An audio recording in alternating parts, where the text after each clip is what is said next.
Hello students, welcome to एमआरजन public school classes. आज हम क्लास 8 में ज्योग्राफी का लेसन फर्स्ट पढ़ेंगे, जिसका नाम है रिसोर्सेज। फर्स्ट टॉपिक देखते हैं अपना, रिसोर्सेज एंड यूटिलिटी। देखिए, रिसोर्सेज का मतलब क्या है? Anything that can be use to satisfy a need is a resources. Means कोई भी एक चीज़, कोई भी हम चीज़ यूज़ कर रहे हैं जिससे हमारी नीड फुलफिल हो रही है, हमारी नीड सेटिस्फाई हो रही है, that call the resources. For example water, अगर हमें प्यास लगेगी तो हम पानी पियेंगे, तो उससे हमारी नीड फुलफिल हो रही है। Electricity, mobile phone, they all are a resources. अब नेक्स्ट टर्म है हमारी यूटिलिटी। यूटिलिटी का मतलब होता है यूजेबिलिटी, यानी कि जिसका हम यूज़ कर पा रहे हैं। वाटर तो हमें मिल रहा है, वाटर इज़ अ रिसोर्सेज, लेकिन कैसा वाटर हम यूज़ कर पाएंगे? Clean water. तो इसे हम काउंट करेंगे यूटिलिटी। और usability is what makes an object or substance a resource. जिसका हम यूज़ कर पा रहे हैं चीज़ों का, वो यूटिलिटी में, उन्हें हम यूटिलिटी में इंक्लूड करेंगे। हमारा नेक्स्ट टॉपिक है वैल्यू ऑफ रिसोर्सेज। देखिए, वैल्यू, हर एक चीज़ की एक वैल्यू होती है, इंपॉर्टेंस होती है।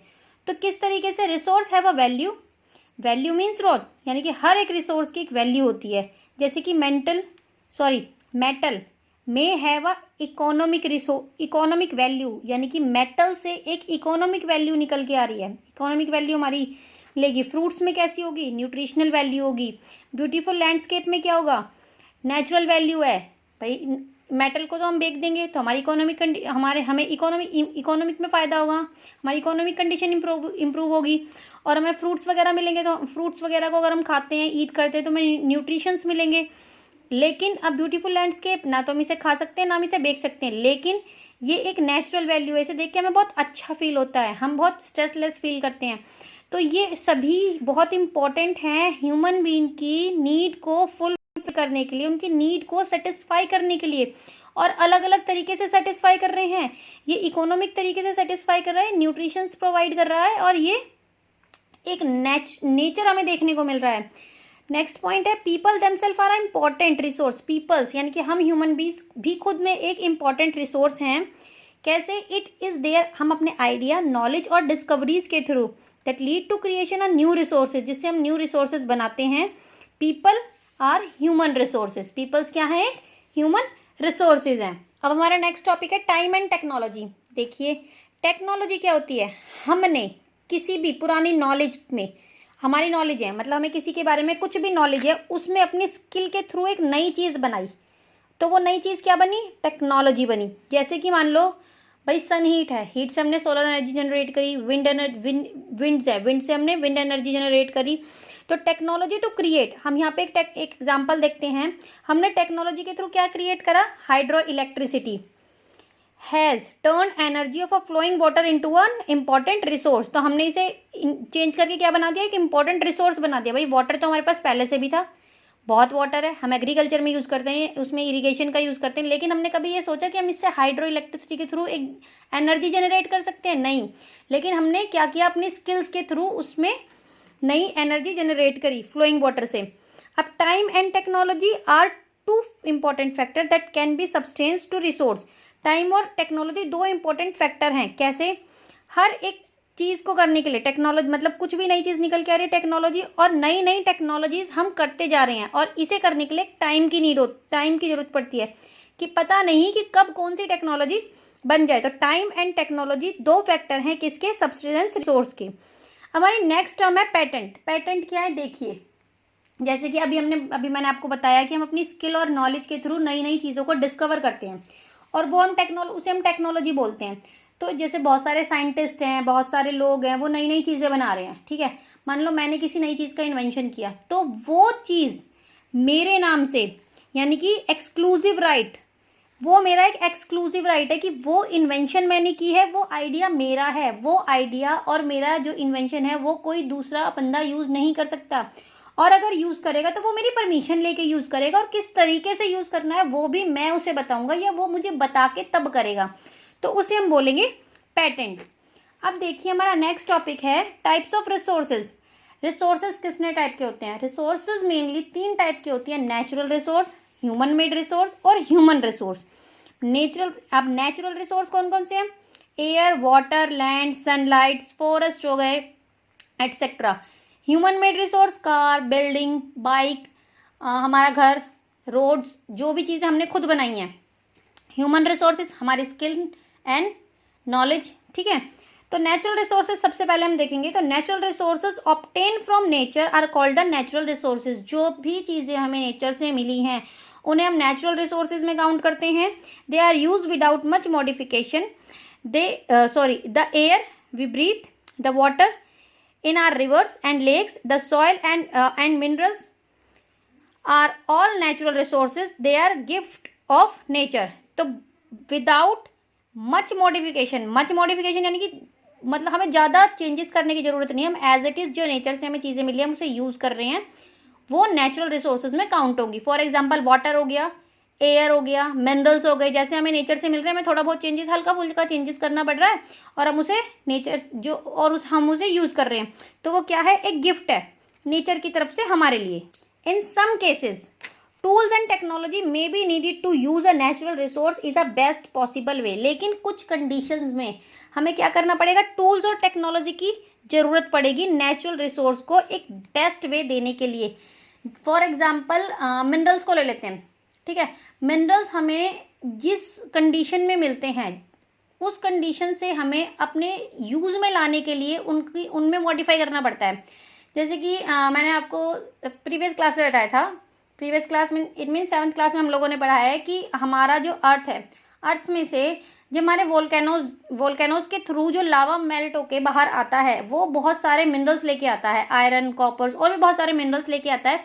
लेकिन वो जो लावा है वो बहुत मोल्टन फॉर्म में होता है, और जब वो लिक्विड फॉर्म में हो गया और जब वो कूल होना स्टार्ट हुआ तो वो एक उसका माउंटेन्स का फॉर्मेशन कर लेता है। तो उस माउंटेन में से हमें मिनरल्स को निकालना किस तरीके से निकालेंगे, हम टूल्स और टेक्नोलॉजी के थ्रू निकालेंगे, तभी वो रिसोर्स हमारे नीड में या हमारे यूज़ में काम आएंगे, ठीक है। तो इस तरीके से कुछ केसेस में ऐसा होता है कि टूल्स और टेक्नोलॉजी के थ्रू हमें नेचुरल रिसोर्सेज को बेस्ट वे में लाना पड़ता है।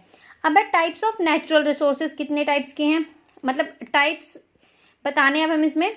जैसे कि नेचुरल रिसोर्स आर क्लासीफाई, इन्हें क्लासीफाई किया गया है अलग अलग तरीके से। किस तरीके से क्लासीफाई किया गया है, उनके लेवल ऑफ डेवलपमेंट को लेके टेक्नोलॉजी के थ्रू, ओरिजिन, स्टॉक यानी कि क्वालिटी और डिस्ट्रीब्यूशन। अब इसका फर्स्ट पॉइंट पढ़ेंगे हम, on the basis of development. Development के बेस पे हमने नेचुरल रिसोर्स को कैसे डिवाइड किया, ये दो तरीके के होते हैं, एक्चुअल और potential. On the basis of their development, use resource can be classified into actual resource and potential resource। देखो एक्चुअल यानी कि एक्चुअल एग्जैक्ट, जैसे कि वर्ड से ही पता चल रहा है कि एग्जैक्ट एट प्रेजेंट जिस रिसोर्सेज का हम यूज कर रहे हैं आज के टाइम पे, वो वाले रिसोर्सेज हैं एक्चुअल रिसोर्सेज। जैसे कि actual resources are those resources are in use presently, actual आज के टाइम पे जो हम एग्जैक्ट यूज कर रहे हैं। Their quantities is known as a example coal deposition, petroleum wells in West Asia, dark soil of Deccan Plateau in Maharashtra। अब potential resources वो रिसोर्सेज होते हैं हम प्रेजेंट में इनका यूज नहीं कर रहे हैं, हम इनका यूज फ्यूचर में करेंगे, कब करेंगे हमें नहीं पता, किस तरीके से करेंगे हमें नहीं पता, ठीक है। Those which are not been use to present and can be used in future, their entire quality may not be known, the level of technology we have at present may not be advanced enough।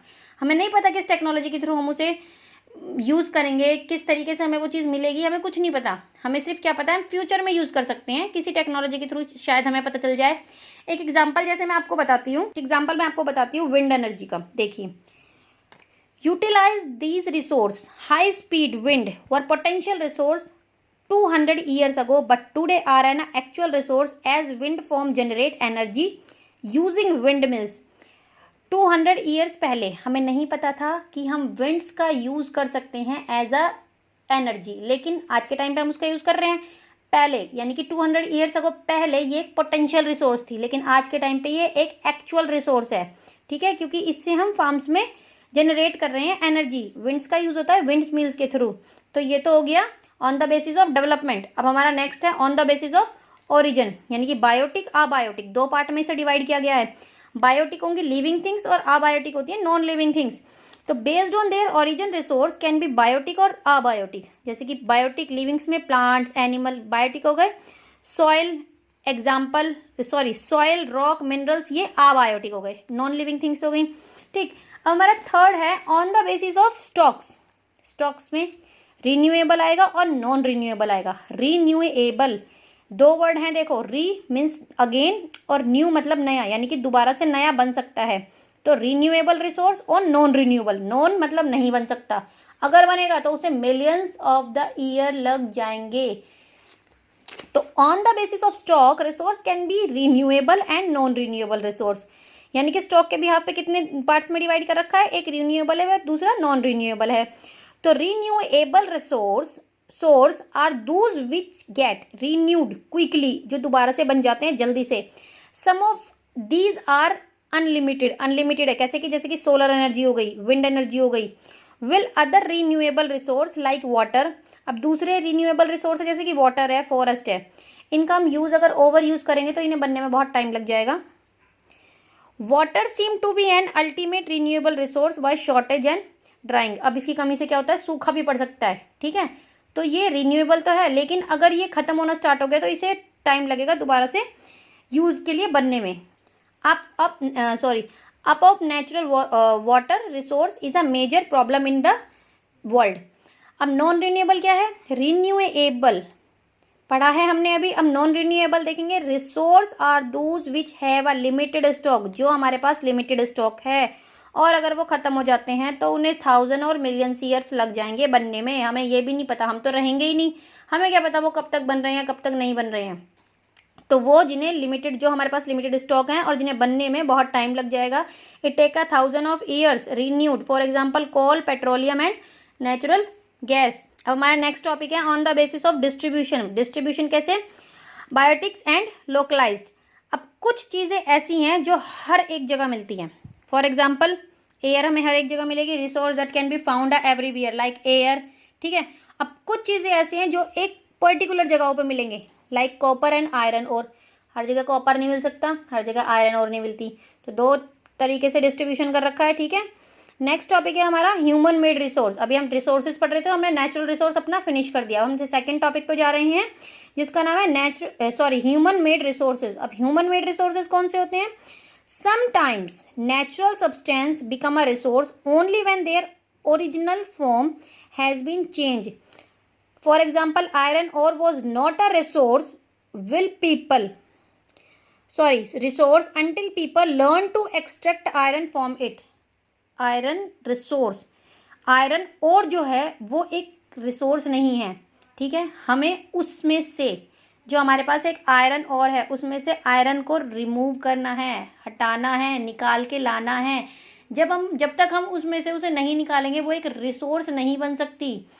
ठीक है, और वो निकल के कैसे आएगी, हमारी technology और स्किल के थ्रू। और जब हम उस आयरन को निकाल लेंगे तो क्या बनाएंगे, उससे बिल्डिंग्स बनाएंगे, ब्रिज बनाएंगे, रोड, मशीन, सारी चीज़ें बनाने में हम उसका यूज़ कर सकते हैं, व्हीकल, सारी चीज़ें बनाने में हम उसका यूज़ करेंगे जहाँ जहाँ आयरन का यूज़ होता है। तो ये हो गया human resource human made resource. अब नेक्स्ट है human resource. People can create knowledge, skill and technology, so people are also human resource. अब पीपल्स हैं यानी कि हम लोग हैं, हम क्या क्रिएट कर रहे हैं, नॉलेज, स्किल एंड टेक्नोलॉजी। ठीक है, तो ये हम क्या हैं, हम खुद ह्यूमन रिसोर्स हैं एक, जिससे एजुकेशन भी जरूरी है और हेल्थ भी जरूरी है। Help in making a people valuable resource, education और हेल्थ के थ्रू हम एक वैल्यूएबल रिसोर्स बनते हैं। अगर हम सिर्फ एजुकेटेड हैं और हेल्दी नहीं हैं तो हम रिसोर्स नहीं बन सकते, हम ह्यूमन रिसोर्स में काउंट नहीं होंगे। और अगर हम सिर्फ हेल्दी हैं और हमारे पास एजुकेशन नहीं है तो भी नहीं होंगे। तो हमें क्या, दोनों की नीड है, यानी कि education and health help in making a people a valuable resource, दोनों हेल्प कर रहे हैं ह्यूमन रिसोर्स को एक वैल्यूएबल रिसोर्स बनने में। किस तरीके से, इससे इम्प्रूव होगी हमारी quality, improve the quality of people skill so that they are able to create more resource known as a human resource development. अब नेक्स्ट है कंजर्विंग रिसोर्स। कंजर्व मतलब संभाल के रखना। ठीक है, तो हमें अपने रिसोर्सेज को कंजर्व करके भी रखना पड़ेगा, किस लिए, फॉर द फ्यूचर जनरेशन। तो using resource carefully and giving them to get renewable is called the resource conservation. balancing the need to use resource and also conserving them for the future is called a sustainable development. अब देखिए, हमें resource का use भी करना है, अपने need को भी फुलफिल करना है और उसे फ्यूचर के लिए संभाल के भी रखना है। दोनों चीज़ों को एक बैलेंस तरीके से करना है, ठीक है, एक बैलेंस बना के करना पड़ेगा कि हमारी जो नीड है वो भी फुलफिल हो जाए और हम उसे कंजर्व भी करके रख सकें फ्यूचर के लिए, जिसे हम बोलते हैं sustainable development. It can be done by reducing, किसके थ्रू वो होगा, ये कंप्लीट होगा, reducing consumption, recycling and reusing things. Sustainable development aim at taking care of future generation. अब ये इसकी नीड क्यों है, डेवलप क्यों कर रहे हैं हम इसे, हमारे इसका एम क्या है, इसका एम है फ्यूचर जनरेशन के लिए हम ये सारी चीज़ें क्यों करेंगे, कंजर्व करेंगे, क्योंकि फ्यूचर में भी इसका यूज़ हो सके, उनकी भी नीड फुलफिल हो सके। The future of our planets and its people is linked with ability to maintain and preserve the life support system that nature provide us. It is our duty to ensure that all use of renewable resource are sustainable. Diversity of life on earth is conserved and damage to natural environment is minimum. तो ये जो हमारा planet है, हमें क्या करना है, इस पर एक लिंक बना के रखना है, अपनी एबिलिटी मेंटेन करके रखना है, प्रिजर्व करके रखना है, जिससे कि इस पर लाइफ जो सिस्टम है, सपोर्ट सिस्टम जो है वो मेंटेन रहे, ठीक है। हमें जो ये नेचर से मिला है हम इसे अच्छे तरीके से संभाल के रख सकें।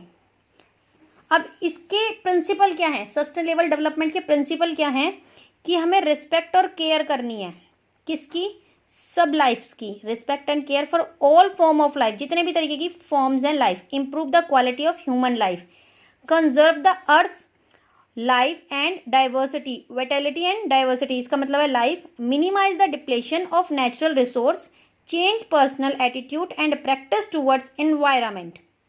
हमें क्या करना है, अपने पर्सनल एटीट्यूड को चेंज करके अपने इन्वायरमेंट को प्रोटेक्ट करना है।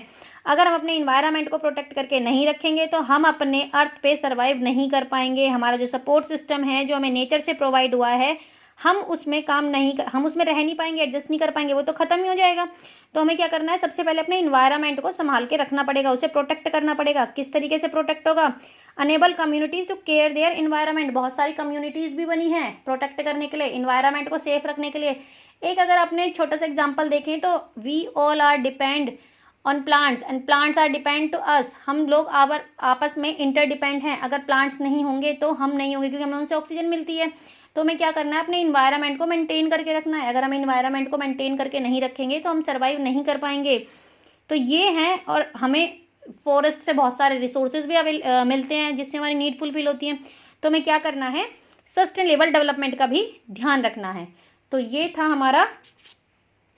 हमारा टॉपिक चैप्टर जिसका नाम था रिसोर्सेज। रिसोर्सेज वो होते हैं जिससे हमारी नीड, हम ह्यूमन बीइंग की नीड फुलफिल होती हैं।